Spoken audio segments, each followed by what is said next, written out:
Media internasional kerap memberitakan Kim Jong-un dari sudut pandang negatif. Tapi lepas dari itu semua, ada hal yang bisa bikin kamu bingung bersikap. Lantaran ternyata Kim Jong-un dan jajaran pemerintahan Korea Utara boleh dibilang memiliki solidaritas tingkat tinggi terhadap rakyat Palestina. Pemandangan yang tidak biasa menyambut pengunjung restoran shawarma di kamp pengungsian Jabalia Gaza.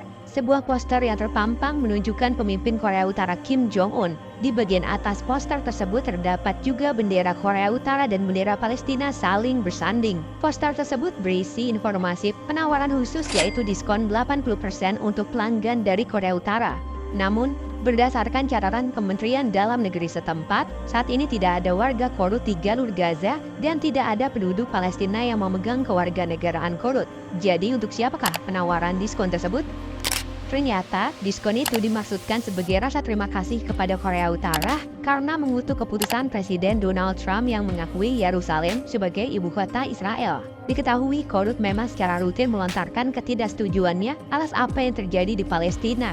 Poster itu sebenarnya mengandung makna simbolis untuk menunjukkan kepada dunia bahwa ada seseorang yang cukup kuat untuk berdiri dan mengatakan tidak kepada AS dan Israel.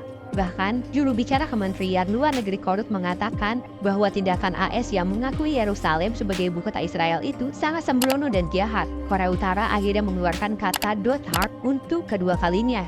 Dotard. Dotard. It's not a word I say often. Dotard, or a dotard, I'm sorry. Dotard, I guess it's tomato. Sebelumnya, Korea Utara pernah melontarkan kata yang sama untuk meledek balik Donald Trump yang menyebut Kim Jong-un sebagai Rocketman dan Madman. Rocketman is on a suicide mission for himself. Kim Jong-un of North Korea, who is obviously a madman who doesn't mind starving or killing his people, will be tested like never before. The United States has great strength and patience, but if it is forced to defend itself or its allies, we will have no choice but to totally destroy North Korea. Untuk kedua kalinya, kata dotard kembali harus dilontarkan Korea Utara atas sikap AS kala itu terkait Yerusalem. Dotard sendiri menurut kamus Merriam-Webster bermakna kondisi pikun karena usia yang sudah lanjut. Tentu saja kata itu spesifik mengarah ke Donald Trump. Korea Utara memang teguh dalam pendiriannya untuk memberikan dukungan dan solidaritas untuk Palestina dan rakyat Arab yang berjuang untuk memenangkan hak-hak mereka. Sebenarnya aksi dukungan Korea Utara ini sudah terjadi dari sebelum Kim Jong-un menjabat. Kim Il-sung dan Yasser Arafat memiliki hubungan yang sangat dekat. Yasser Arafat bahkan pernah melakukan beberapa kunjungan ke Pyongyang untuk memperdalam kerjasama antar kedua negara. Saking dekatnya, Kim Il-sung pernah menganugerahi Yasser Arafat medali persahabatan. Dan pada 2004, saat Yasser Arafat meninggal dunia, Korea Utara pun mengumumkan masa berkabung nasional selama 3 hari untuk menghormati Yasser. Menurut publikasi North Korea Diplomatic Relations, sejak 1966, ketika hubungan diplomatik kedua negara itu dimulai, Korut dengan gigih mendukung pembentukan negara Palestina. Bentuk dukungan nyata itu bisa dilihat dari mulai melatih militan Palestina, hingga menurut laporan dari CRS, Korut juga diduga membantu Hizbullah membangun terowongan bawah tanah ke Israel pada pertengahan 2000-an.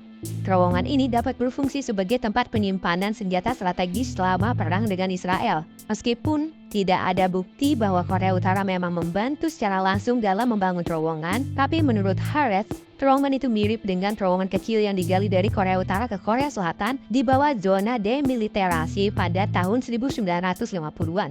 Atas indikasi itulah mengapa Korea Utara dianggap membantu pembangunan terowongan tersebut. Dukungan dari Korut yang konsisten itu tidak luput dari perhatian kelompok Hamas. Pada 2017, secara terang-terangan kelompok itu berterima kasih kepada Korea Utara atas dukungannya terhadap perjuangan Palestina. Walaupun disangkal, memang tujuan terselubung Korut kemungkinan adalah memasok senjata kepada pejuang Palestina yang mengutuhkan Korut untuk membiayai program senjata nuklirnya. Hal itu dibuktikan dengan ditemukannya pesawat yang mengangkut persenjataan yang diduga akan dikirim ke Timur Tengah. Jika memang asumsi tujuan terselubungnya adalah mencari uang dengan memasok senjata, tapi peran Korut dalam hal ini tampaknya tidak terbatas hanya sebagai produsen persenjataan. Menurut laporan dari Jerusalem Post, Korut juga cukup rajin memberikan pelatihan kepada kelompok bersenjata Palestina sejak 1980-an. Jika dilihat dari skema besar, maka bentuk dukungan itu kemungkinan adalah untuk menentang adanya imperialisme, penindasan, dan represi terhadap suatu bangsa oleh kekuatan barat. Intinya, upaya-upaya yang dilakukan oleh Korut tidak sebatas hanya pada konsumen dan produsen senjata saja. Keaktifan Korea Utara juga ditunjukkan dengan terus melayangkan nota protes pada setiap aksi Israel pada Palestina seperti pada serangan Gaza tahun 2008 hingga mengutuk tragedi kapal Mavi Marmara bersama 13 negara non-Arab lainnya.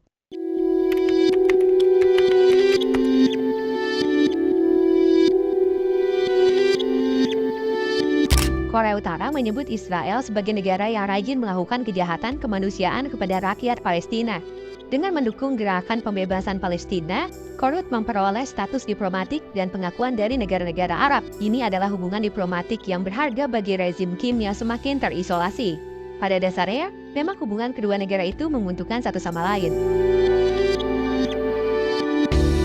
Korut memang diketahui membenci Israel karena dianggap sewenang-wenang terhadap Palestina, sedangkan Israel membenci Korut karena program misil nuklirnya dianggap sebagai ancaman utama bagi keamanan global. Even by North Korea's excessive standards, the production accompanying the release of its most powerful intercontinental ballistic missile. Lepas dari itu, hubungan Korea Utara dan Israel memang terjalin dengan tidak baik atau lebih tepatnya bermusuhan.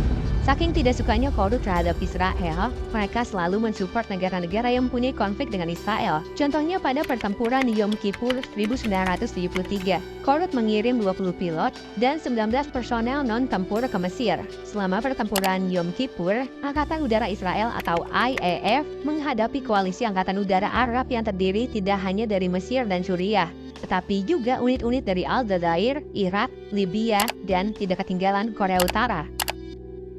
Kala itu pilot-pilot yang dikirim Korut amat terlatih mengawaki MiG-21 dan sudah mengantongi 2.000 jam terbang.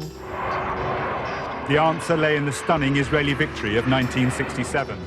Pada 6 Oktober 1973, dua pesawat F-4 Phantom milik Israel yang hendak kembali ke pangkalan karena bahan bakar yang menipis disergap dua pesawat MiG-21. Otomatis kedua pesawat F-4 Israel itu kelabakan dengan kedatangan MiG. Walaupun demikian, dogfight udara masih bisa diupayakan oleh para pilot Israel yang sambil merasa heran dengan aksi pilot MiG yang saat itu terlihat lebih garang dari biasanya. Sadar lawan mereka lebih piawai menerbangkan pesawat, kedua F-4 Phantom kabur ke pangkalannya. Setelah beberapa waktu, para pilot Israel itu sadar bahwa MiG-21 yang biasanya diawaki oleh pilot dari koalisi Arab, tapi kali ini berbeda, karena pilot-pilot yang dianggap lihai tersebut ternyata dari Korea Utara. Memang, pilot-pilot Korut dan Vietnam Utara terkenal sinting dan ugal-ugalan ketika mengoperasikan pesawat tempur MiG-21 dan MiG-17 Fresco. Aksi gila-gilaan pilot Korut sampai ke telinga Amerika Serikat. Amerika Serikat bahkan sampai membentuk akademi penerbang tempur untuk angkatan lautnya yang dikenal dengan nama Top Gun, demi meningkatkan skill bertempur para pilotnya.